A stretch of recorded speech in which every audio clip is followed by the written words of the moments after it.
ঈদ মোবারক everyone. So আজকে হচ্ছে ঈদের তৃতীয় দিন আমাদের ফ্রান্সে। সো আজকে ভেবে নিলাম যে আমার ঈদ ব্লগটা আজকে এডিট করি এবং আপনাদের সাথে শেয়ার করি।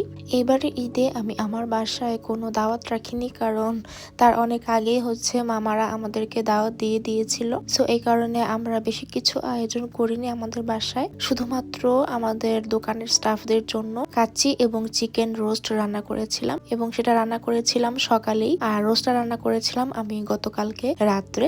চিন্তা ছিল যে মামার বাসা থেকে ঘুরে এসে সন্ধ্যাবেলা যখন রনি কাজে যাবে তখন সেগুলো স্টাফদের জন্য গুছিয়ে নিয়ে যাবে।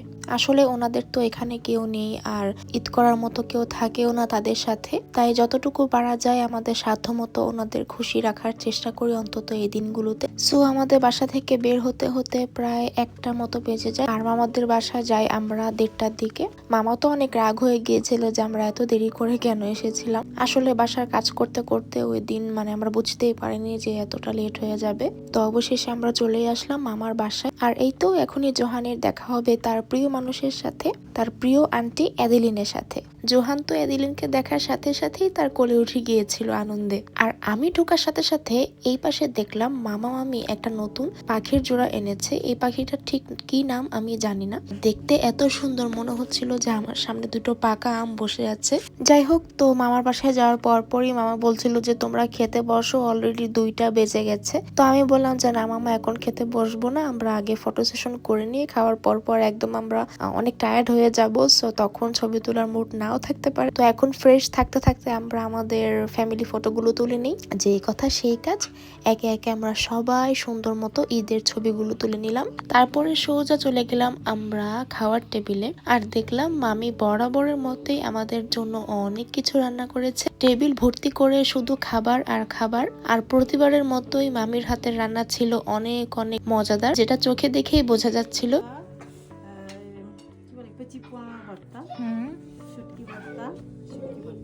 দুইটাই শুটকি, একটা চাপা একটা লোটটা। দুই ভাবে করা। এটা হলো তোমার কাঁচা পেঁয়াজ দিয়ে করা, একটা ভাজা পেঁয়াজ দিয়ে। বুঝছি। দুটো কি একই মাছ? হ্যাঁ, একই মাছ। দুইটা ডিফারেন্ট করে বানাইছি। আর রনি বসো। এত মজার মজার খাবার, আমি যে কোনটা রেখে কোনটা দিয়ে শুরু করবো আমি তো বুঝতেই পারছি না। মামি আমাকে প্রথমে জিজ্ঞেস করছিল যে তুমি কি দিয়ে শুরু করবা, তো আমি প্রথমে বললাম যে আপনি ভালো করে জানেন আমি কি দিয়ে শুরু করব, কারণ আমার ভর্তা অনেক পছন্দ। তো মামা বললো না, তুমি আগে পোলাও দিয়ে শুরু করো, দেন ভর্তা খেও সাদা ভাত দিয়ে। তো আমিও ভদ্রমের মতো মামার কথা শুনে পোলাও নিলাম। পোলাও দিয়ে প্রথমে ইলিশ মাছ খেয়ে দিয়ে তারপরে বাকিগুলো আমি একে একে শেষ করি। আর এনার জন্য তো আমার আর রনির দুজনের খেতে অনেক প্রবলেম হচ্ছিল, কারণ খাওয়ার টাইমেই সে অনেক কান্নাকাটি শুরু করে দিয়েছিল। তো রনি একটা টাইমে বললো যে আমি ওকে রাখতেছি, তুমি খাওয়া শেষ করো, দেন আমি খাবো। এদিক দিয়ে দিলে আমার হাজবেন্ড, মাশাআল্লাহ, আল্লাহর কাছে অনেক অনেক শুক্রিয়া যে রনির মতো আমাকে একটা হাজবেন্ড দিয়েছে আল্লাহ। আলহামদুলিল্লাহ আলহামদুলিল্লাহ। খাওয়া দাওয়া শেষ করার আধা ঘন্টা পর হীরা মামা আবার আমাদের সবার জন্য একটা কঠিন রকমের রং চা করে নিয়ে এসেছিল। রং চাটা এত এত বেশি ফ্লেভারফুল ছিল যে একেবারে আমি একদম ফ্রেশ হয়ে যাই, সব ক্লান্তি যেন ধুয়ে গেল এরকম মনে হচ্ছিল। আর এরপরে মামি ডেজার্ট নিয়ে এসেছিল আমাদের সবার জন্য। ডেজার্টে ছিল হচ্ছে নবাবী সেমাই, আর একটা পিঠা ছিল নারকেলের, বাইরে থেকে একটু নিমকির মতো এবং ভিতরে ছিল নারকেলের পুর। দুইটা ডেজার্টই আমার কাছে অনেক অনেক বেশি মজা লেগেছে। ডেজার্ট খাওয়ার পর আমরা মনে হয় 5টার দিকে বের হয়ে যাই পার্কের উদ্দেশ্যে। ওখানে গিয়ে আমরা একটু ঘোরাঘুরি করব, গল্প করব এবং আরো কিছু ছবি তুলব। বের হওয়ার আগে আমি জোহানের ঈদের কাপড় ছাড়িয়ে দিয়ে একটা কমফোর্টেবল জামা পরিয়ে দিই, যাতে বাইরে গিয়ে দৌড়াদৌড়ি করতে পারে। আর পার্কে যাওয়ার সময় এত ভালো লাগছিল কারণ বাইরের পরিবেশটা অনেক বেশি সুন্দর ছিল। ঈদের দিন যদি ওয়েদার খারাপ থাকে তাহলে তো ঈদটাই মাটি হয়ে যায়। পার্কে গিয়ে আমার ছেলে তো সাইকেল করছিল যে ও সাইকেল চালাবে।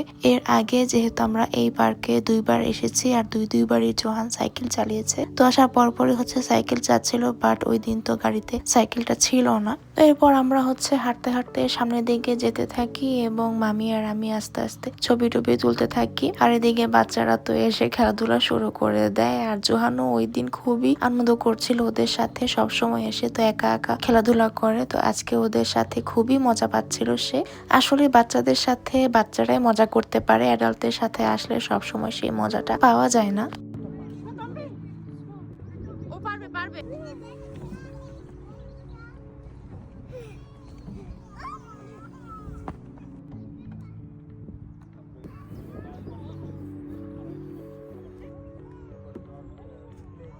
আসলে ওই দিন এত ভালো লাগছিল এই সময়টা পার্কটাতে। আর এখন আমাদের ফ্রান্সে কিন্তু বসন্ত চলছে, চারিদিকে কিন্তু মিষ্টি মিষ্টি ফুলের গন্ধ আসতেছিল, এই জন্য আরো বেশি সুন্দর লাগছিল সবকিছু। হাঁটতে হাঁটতে ছবি তুলতে তুলতে কখন যে সন্ধে নেমে গিয়েছিল আমরা টেরই পাইনি। আর ফেরার পথে দেখলাম এত সুন্দর দুটি ঘোড়া, আমার ছেলে তো দেখে বলছিল মাম্মি হর্স হর্স। যাই হোক, ওই দিনের মতো আমরা ঈদের আমেজ শেষ করে সন্ধ্যার দিকে বাড়ি ফিরে আসি। আর বাসায় ফেরার পরে রান্না করা খাবার নিয়ে রনি চলে যায় তার দোকানে। আপনাদের ঈদ কেমন কাটলো অবশ্যই আমাকে কমেন্ট করে জানাবেন। আজকের মতো এ পর্যন্তই। আল্লাহ হাফেজ।